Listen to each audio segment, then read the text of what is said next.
Bonjour tout le monde, j'espère que tout le monde va bien. On se retrouve aujourd'hui pour une nouvelle vidéo. Je vais vous raconter 3 histoires paranormales que mes abonnés ont vécues. J'ai bien vu et lu vos retours et les résultats de la première vidéo sur le paranormal. Elle vous a plu, donc je suis très contente. Donc on se retrouve pour un deuxième épisode. Juste avant de commencer la vidéo, si vous êtes trop sensible au paranormal, je vous invite à regarder la vidéo le matin ou accompagné. Et pour les plus courageux et courageuses, je vous invite à regarder la vidéo ce soir. Évidemment, avant de commencer la lecture, je vous invite à vous munir d'une boisson chaude et de quoi grignoter devant ma vidéo. N'hésitez pas à prendre une photo, à m'identifier dans votre story Instagram. Je vous repartagerai avec grand plaisir. Première histoire. Hello, j'espère que tu vas bien. J'ai vu ton TikTok par rapport à l'histoire paranormale, donc je voulais te raconter une petite histoire que mon conjoint a vécue étant petit, vers 6 ou 7 ans. Il habitait une maison avec ses parents, son frère et sa sœur, une maison qui a un passé assez trouble, mais personne n'a jamais su ce qu'il s'était passé. Un soir, il n'arrivait pas à dormir. Il était dans son lit et il regardait le plafond et il décide de se tourner du côté droit. Il faut savoir que son lit n'est pas collé au mur et qu'il y a un espace d'environ 50 cm entre le mur et son lit du côté droit. Là, il voit 2 petites billes lumineuses le regarder et une sorte de main qui essaye de le toucher. Étant petit, il essaye de toucher la main, mais celle-ci s'enlève directement avec un bruit de craquement.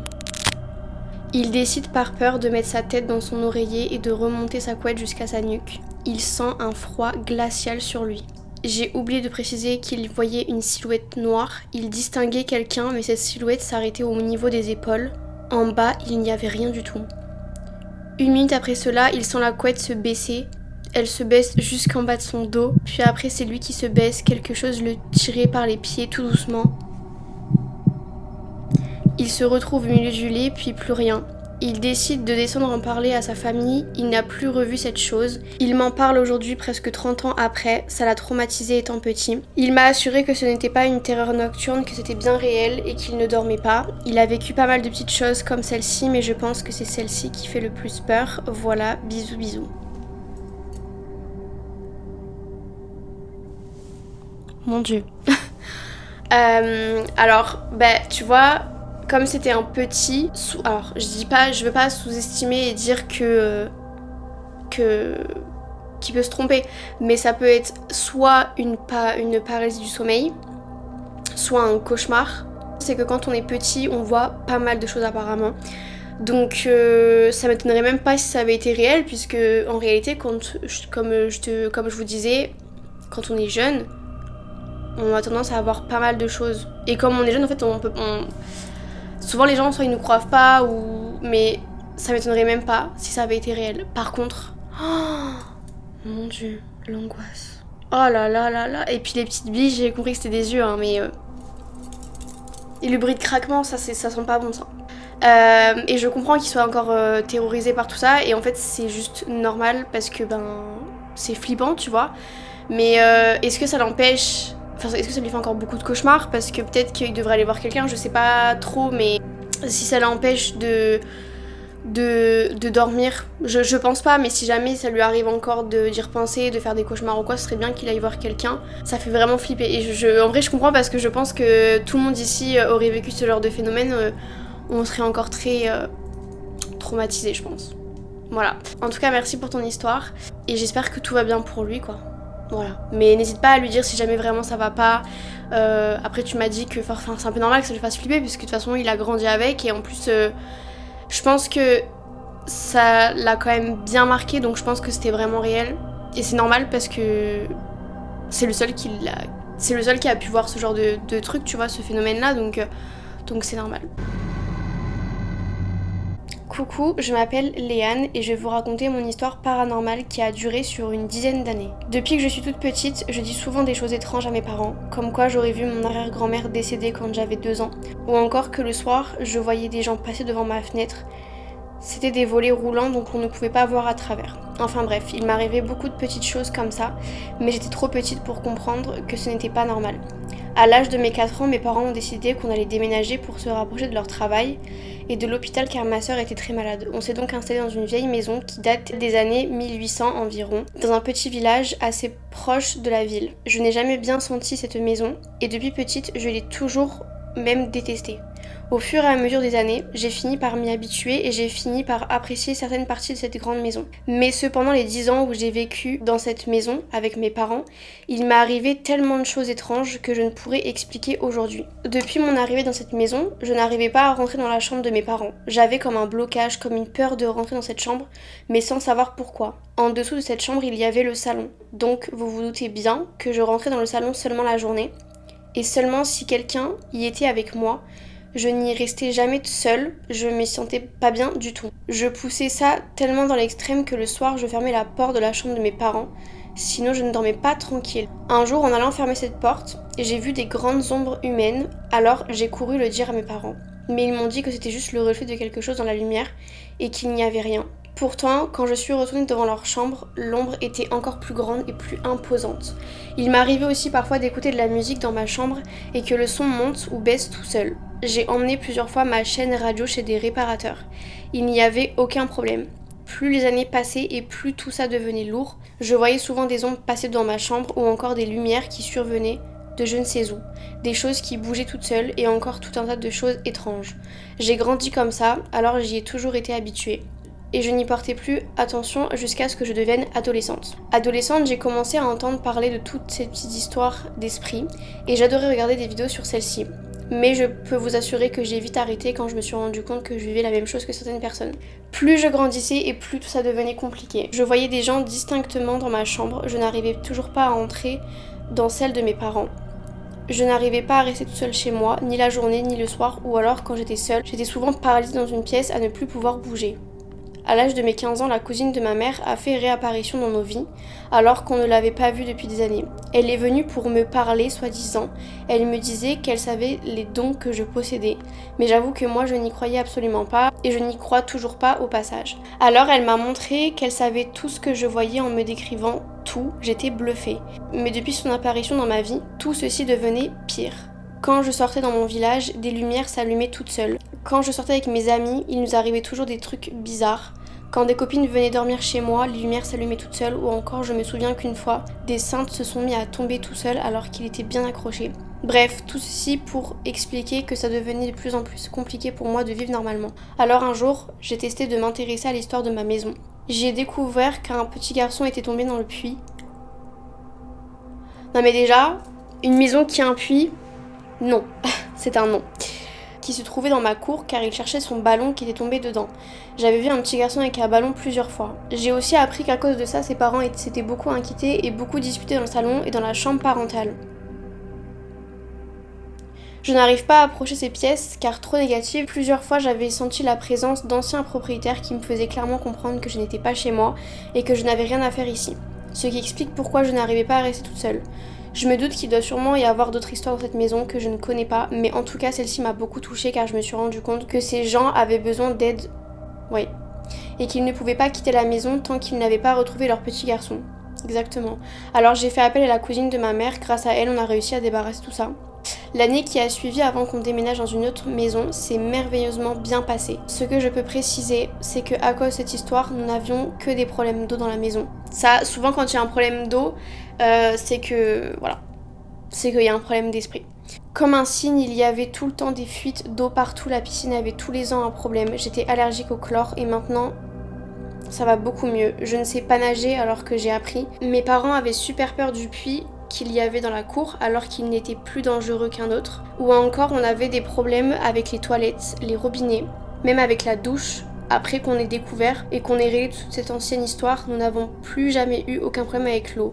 Alors je trouve ça incroyable et je trouvais ça intéressant de vous partager cette histoire pour faire comprendre que parfois toute la poisse qui nous arrive, ce sont des signes pour aider une personne. Dites-vous que tout ça, ça m'est arrivé alors qu'avant, je n'y croyais pas du tout. J'étais très fermée à tout ça et j'ai sûrement dû oublier plein de choses qui me sont arrivées dans cette maison. Comme des voix que j'entendais, le fait que souvent avec mes parents, on ne se sentait pas bien du tout, cette peur de sortir dans le jardin la nuit, le fait qu'on dormait tous très mal cette maison, etc. Merci de m'avoir écouté et j'espère que mon histoire vous aura plu. Si vous en avez besoin d'autres, j'en ai un paquet à raconter, mais j'ai voulu raconter la plus intéressante forcément. Super.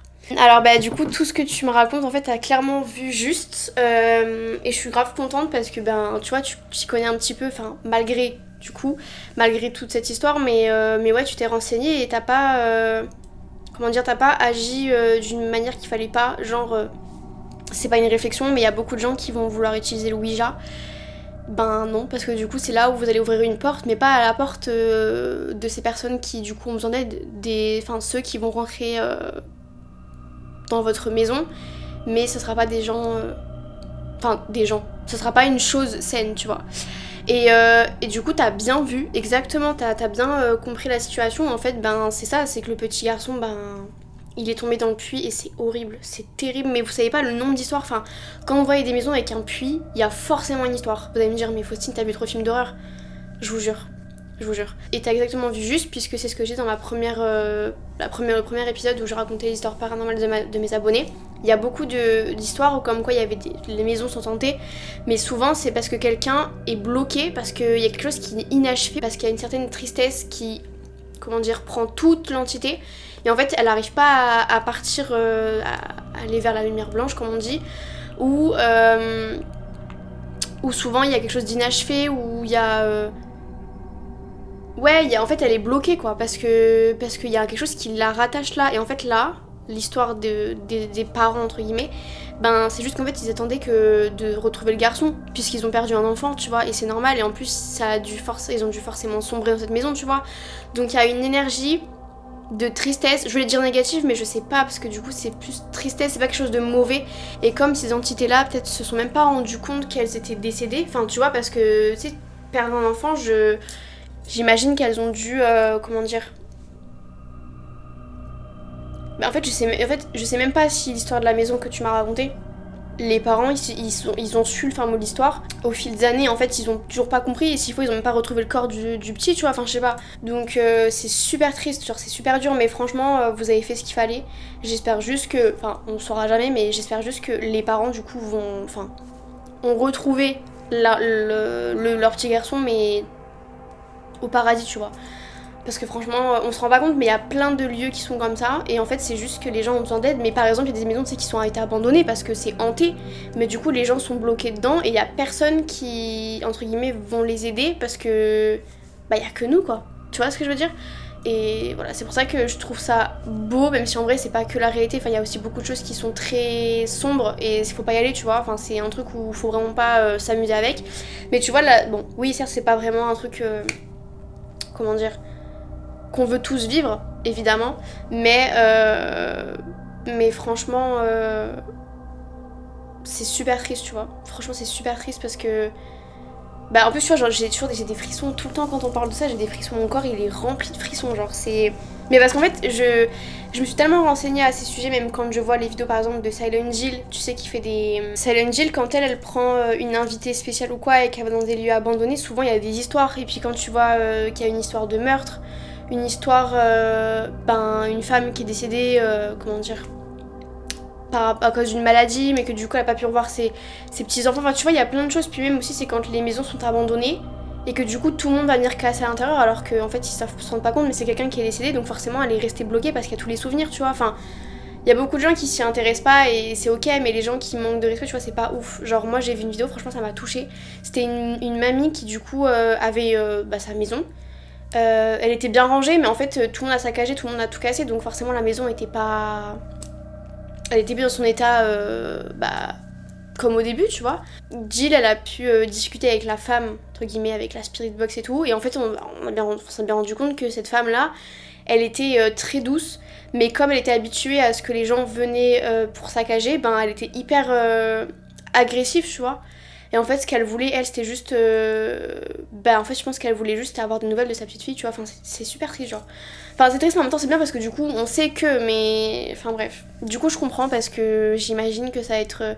même pour toi et pour toute ta famille, ça a dû être compliqué, quoi. Vous allez vous dire, mais attends, mais... C'est quoi cette histoire? Mais en fait, on se rend pas compte, mais Enfin, là où on va, peu importe où on va, il y a toujours une histoire, quoi. Ben, je comprends, c'est compliqué. Mais en tout cas, merci beaucoup de m'avoir partagé cette histoire. Parce que je sais que c'est pas facile d'en parler, hein. C'est pour ça qu'au début, quand j'ai voulu faire des vidéos sur le paranormal, c'était compliqué parce que il y a beaucoup de gens qui auraient voulu participer, mais en parler, ça fait forcément remonter des trucs, tu vois, ça fait forcément remonter des souvenirs. En tout cas, merci beaucoup d'avoir pris le temps de m'écrire. Et je suis grave contente de ton histoire parce que du coup, il y a une fin heureuse et des deux côtés, entre guillemets, tu vois. Mais ça me fait de la peine. Mais l'histoire du puits, de toute façon, je vous dis, à chaque fois qu'il y a un puits dans une maison, Ou une cave chelou aussi, c'est pareil, quand les caves, tu sais, tu les tires comme ça sent pas bon là, ça sent mauvais. Mais voilà. Mais ouais, on va dire que la fin est heureuse, même si en vrai, c'est super triste l'histoire. Mais entre guillemets, c'est que la famille en tout cas a été réunie. C'est ce qu'il faut se dire, en tout cas j'espère. On va passer à la prochaine et dernière histoire. Hello! Alors il m'est arrivé 3-4 phénomènes paranormaux dans ma vie, mais je vais te parler de quelques-uns qui m'ont le plus marqué. Tout d'abord, il s'agit du premier que j'ai vécu, j'avais 14 ans. Et c'était en octobre 2019 dans un camp avec l'école dans un village un peu perdu en France. Avec ma classe, on logeait dans une sorte de vieille auberge où je trouvais que l'on se sentait pas très bien dans certaines pièces. Dans ma chambre, on était 4 filles, moi, Anita, Léa et Milena. Milena et moi dormons sur des lits superposés avec un espace entre les deux lits superposés et Anita dormait en dessous de moi et Léa en dessous de Milena. C'est pas très important mais je le précise quand même. Après 4 jours que l'on dormait dans cette auberge, nous allons passer notre dernière nuit avant de rentrer à la maison. Ça s'est passé vers 23h alors que l'on discutait avec Milena. Anita et Léa dormaient. Enfin Léa ne dormait pas mais ça on ne le savait pas. Elle avait dit qu'elle allait dormir tôt, on s'est pas trop posé de questions si elle dormait ou pas, bref je reviendrai dessus après. Milena et moi, après que l'on avait parlé longtemps et qu'il était l'heure de dormir, on se dit bonne nuit. Après 2 minutes, Milena me dit « Quoi Emma ?» J'ai dit « Mais je ne t'ai pas appelé ?» Et on se redit bonne nuit avec la boule au ventre un peu. C'était un peu bizarre, mais je me suis dit que c'était la fatigue pour entendre quelque chose que je n'ai pas entendu. Puis après quelques minutes, j'entends Milena m'appeler en disant « Emma ?» Dans mes pensées, c'était vraiment sa voix. Et ça venait de là où elle était comme si elle m'avait vraiment appelée. Du coup, logique, je demande qu'est-ce qu'il y a, puis elle me dit non, je ne t'ai pas appelé. Et je me suis mise sous ma couverture, j'avais si peur. Je me suis forcée à dormir, je n'osais plus bouger, enfin bref, ça s'arrête là. Un an plus tard, avec Léa, nous mangions ensemble et nous parlions du camp. Et je lui raconte ce que Milena et moi avons vécu de très bizarre. Puis Léa me dit qu'elle ne dormait pas pendant qu'on discutait, mais je n'étais pas au courant. Et elle me dit qu'elle avait entendu 2 voix nous appeler et pensait que c'était moi qui faisais une blague.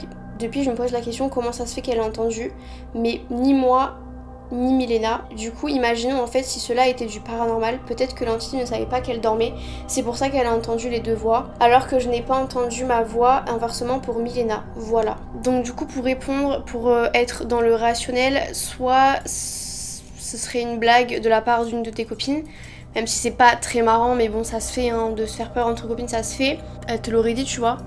Maintenant, si c'est vraiment pas du rationnel et qu'en plus tu te sentais, tu sais, oppressée, tu te sentais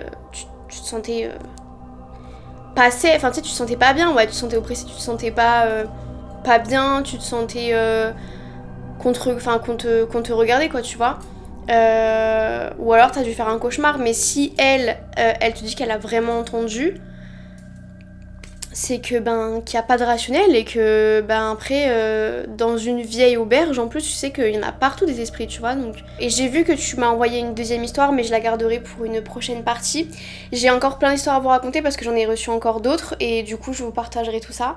J'espère que ça vous aura plu. Vraiment la vidéo est du coup plus courte que la première. J'ai bien vu vraiment que ça vous a vraiment plu les vidéos paranormales et je suis contente parce que c'est vraiment ce que j'aime aussi, tu vois, au-delà du make-up et tout ça.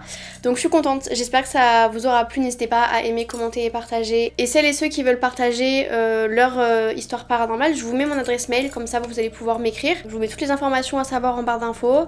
Merci d'avoir regardé ma vidéo et je vous fais plein de bisous. À très vite. Bye bye.